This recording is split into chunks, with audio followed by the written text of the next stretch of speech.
My boyfriend tried to poison my soup and stole my emergency escape money, so I grabbed my daughter and escaped while he was in the shower. I made chicken gnocchi soup. When it was almost done, I started helping my daughter with a school project. She got us both a bowl, and a few seconds later, my BF runs into the room with a bowl and tells me to eat the bowl he has. I told him it was all the same, and he insisted that he wanted mine because it had more chicken. Thinking back now, I don't know how he would know that considering my daughter dished it out. My daughter took the bowl he gave me and said she would eat it. He yanked it out of hand and said, "No, it's for mom." I took the bowl and he went to the living room. I continued doing my daughter's project and told her not to eat the soup. 20-ish minutes later, I walked into the kitchen to pour the soups out and he was still eating his. He asked why we didn't eat any, and I said the cat got into it while we were waiting for it to cool down. He screamed, "What? Was it your bowl? Cats can't eat that?" I told him it was only a lick, but he has been stressed out watching the cat like a hawk. Obsessive even. His reaction was very weird. I started thinking about the other accidents that have happened that I thought were literally accidents. I have a severe allergy to latex. One day we were about to have sex and I glanced at the mirror we have by our bed and saw the condom wrapper was a different color. I stopped him because it wasn't latex free, and he said it was a mistake, and just an older one he had. We have been dating for over 2 years, and he knows how serious my allergy is. Another accident was when he was following me down the stairs while I was carrying laundry, and he kicked the back of my leg and I fell. He said he slipped, but the stairs are wood and he was wearing his steel toe boots. At the time I thought it was an accident. Since then my emergency money has gone missing. I keep money hidden just in case. I lost my older sister because she wasn't able to escape a dangerous situation, and I literally swore on her grave I would never be in that position. After the soup incident, I went to get my money and it was gone. It was hidden, and I changed the location every few months. I asked my daughter if maybe she found it, and that if she took it I wouldn't be mad because I knew she couldn't have spent it. She said no. A few hours later she tells me she forgot, but the other day her and my BF got pulled over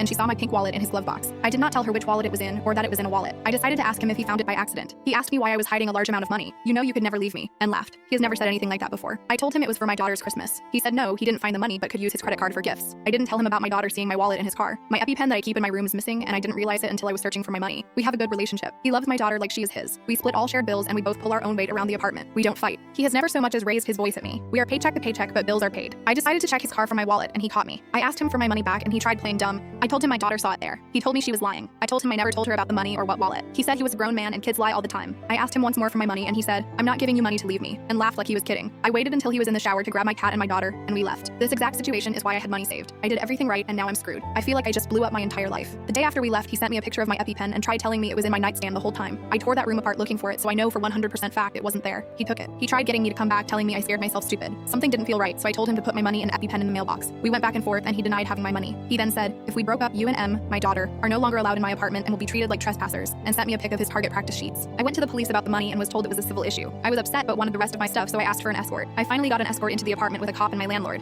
He destroyed all my daughter's things and he ruined the laptop charger I use for work. No EpiPen. My daughter's medication and backup medical supplies were ruined. Our landlord let me off the lease without having to pay an early termination fee, which is great considering I have no money. On Saturday, I went to a DV shelter with the printed out threatening text messages he sent. I explained everything in detail, and I even had my landlord put in writing that he believed our lives were in danger after I showed him everything and let me leave my lease early. I brought in the destroyed medical supplies and medications, which is literal evidence. The police said they had already talked to him and said he didn't do any of it. He told them my daughter probably destroyed her stuff because she is special ed. She has very mild autism but doesn't destroy things. He is getting away with everything, but at least I'm glad we got out because there is no doubt in my mind he would have gotten away with my murder.